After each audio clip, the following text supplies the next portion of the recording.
Why? Good luck with that. See, Oreo missed Miles so much.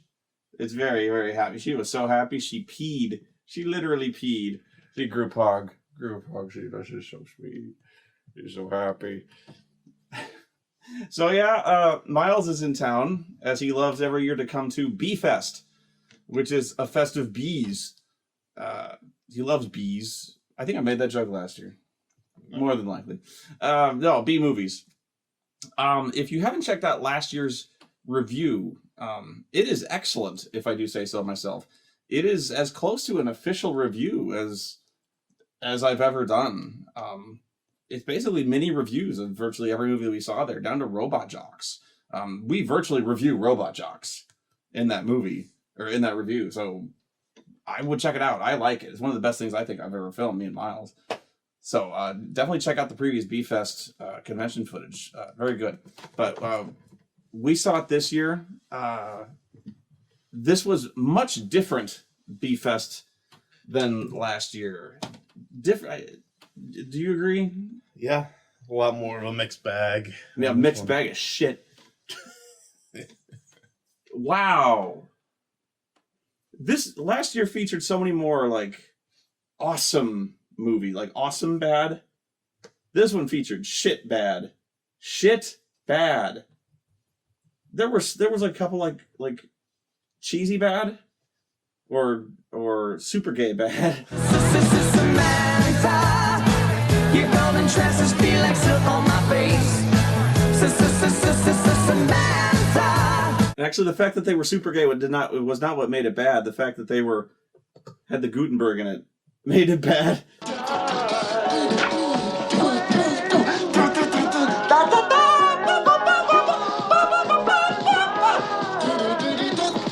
You had your own issues with the movies, which were actually quite different from the issues I had, but we'll get into that one by one. As usual, because I'm always running late for everything. We showed up to the first movie, Man with the Atom Brain, half hour late.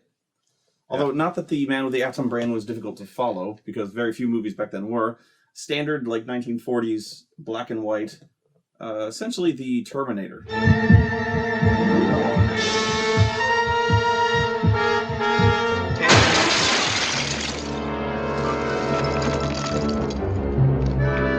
I told you I'd come back. I promised to see you die, and I will.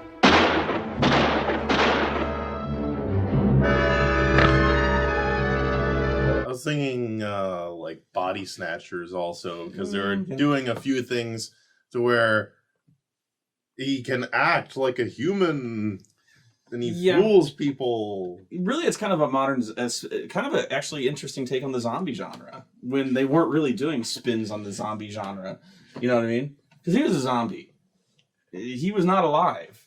His gunfire did not hurt him, right? They did this thing where they popped the top of his head off, almost like it had a zipper, and they put microchips in his brain, and they popped the head back on, and they just sent him to go kill shit for virtually no reason that I can fathom. And even headshots didn't kill. No, you can shoot him in the head. But it's funny, they at the end, the army's out in front. Oh, this was great. They're like, fire, kill the zombies, and they shoot. Well, this is the thing. I thought they were fucked. I thought the zombies were like, they're shambling very slowly towards us. And the cops would just like gun them down. And then they would have that really poignant scene where they would just arrest the scientists and be like, who are you to play God? No, that's not what happens. Look!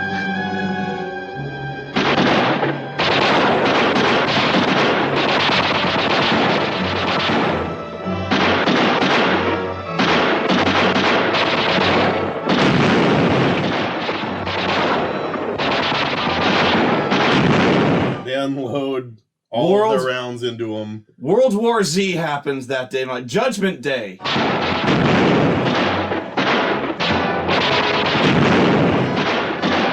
Bullets have to sever the electrodes to stop them. And they even tried headshots, and it didn't work, and they're like, fuck. So then what happens is a rumble.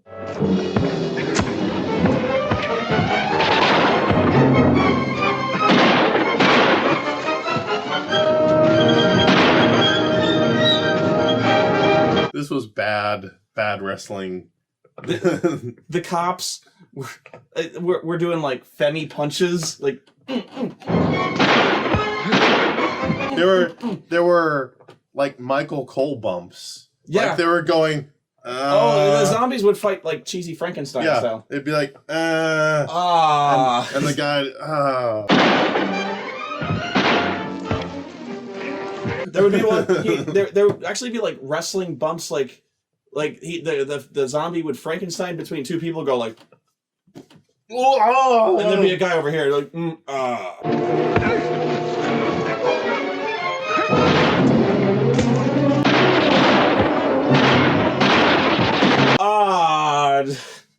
and the cops would just keep trying with the guns, keep boom, boom, boom, boom, boom, boom, center mass, and he'd be like, ugh.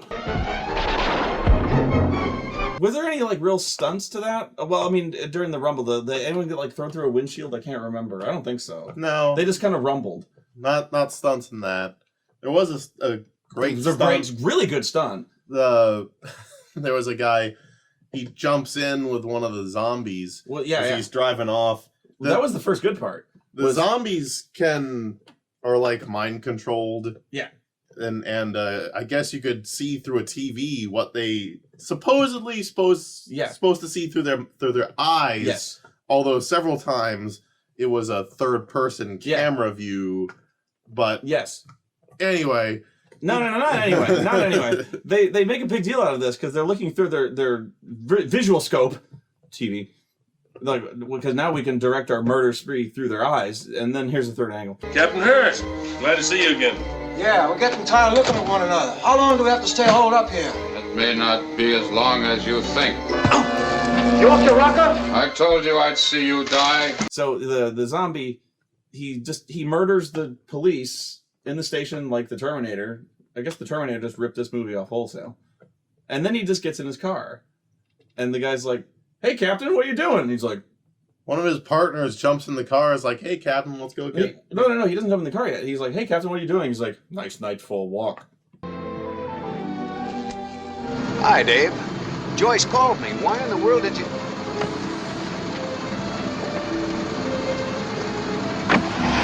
And he gets into his car. He's like, "Cap, what are you doing? Cap." And he starts doing a 3-point turn to back out the parking lot and back into the street. Now, what he does is, and he's doing a fast 3-point turn. He's like, in the midpoint of the 3-point turn, he's like, "Hey, Cap!" leaps into the front seat of the car. Hey, Dave, wait a minute. What's the rush? He's driving around the car and he's still going, "What's up, Captain?" And he's just like, the natural. I see everything. They have a fedora on their head because if you take it off, you see that gigantic fucking Frankenstein scar. They got the Frankenstein scar where you pop off the dome and work on their brains, and the wind blows off the fedora, so he sees the scar. Nobody makes a comment. No, he doesn't make a comment. No. But he starts driving crazy. No. Driving into oncoming traffic. No. Because the radio crackles to life, and he's like, "Attention all units, there has been a mass murderer at the police station, and the guy who did it was Captain Floyd. Captain Floyd is the murderer. The murderer. The murderer." Attention all cars. Lester Banning and Tom Dunn found murdered in county jail. Police Captain David Harris suspect. Proceeding south with Dr. Chet Walker in yellow convertible. License number 27H4926. No. The police start chasing him. That's when he starts driving crazy. And then he, instead of like trying to wrestle the wheel away from him or trying to fight him, the car is going like 50 miles an hour, at least in movie speed, you know. They might have speeded the footage up. He just gets up and he fucking leaps from this car into the nearby hedges. And it's easy to just imagine that. When you see it, he jumps out of this fucking car at speed. There's no attempt to slow down. There's no turning. No. Like they slow down for a corner. No, he jumps out. He's like, "Ah!"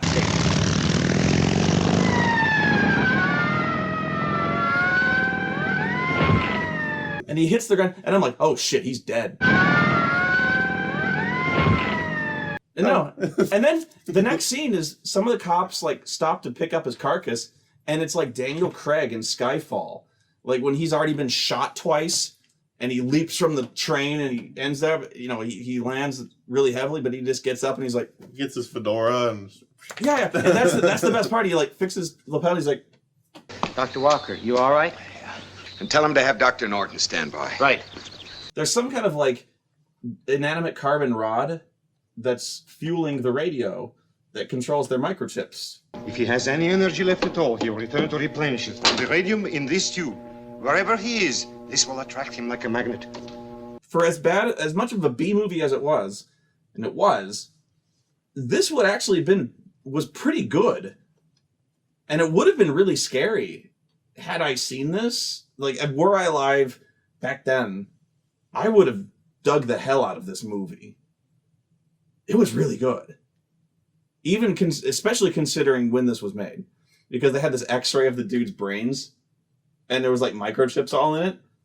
That was probably like really high-class special effects, having the microchips in his brains. Really cheesy now, but you'd be like, ooh. Electrodes. As you see, they are grouped in patterns. Everyone is connected with an amygdala circuit. That would be like James Cameron shit right there. No, it's true. The guy they chose as the Terminator zombie was like this completely doughy, pudgy guy who looked like a used car salesman. But that might have been what made it a little scarier, is the fact like he could be anyone. And what was the scariest thing he did was he went to his family and like he was just kind of like Terminatoring around the house very passively.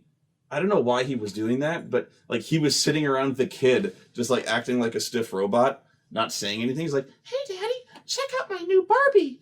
And he just like he just grabs the doll and he's like, "Sit down, Uncle Dave. I want you to see what Mother got for Henrietta. She got him a dress, panties, socks, and shoes." Where is your father? Mommy! Penny, baby. What's the matter? Honey, what's the matter? My dolly! Bastard. And at the end of the movie, the hero cop who jumped from the car gets her a new dolly. And I'm like, that's how you do a movie. Look at that. A birthday present from Uncle Dave. Isn't that pretty? Well done. Well done. Good movie. Glad I saw it. It's just a hunch, but I think he's trying to return to his source of energy. Look, see how he turns? As if trying to find a certain direction. Watch it! Let him go. I'll follow him in the helicopter that brought us.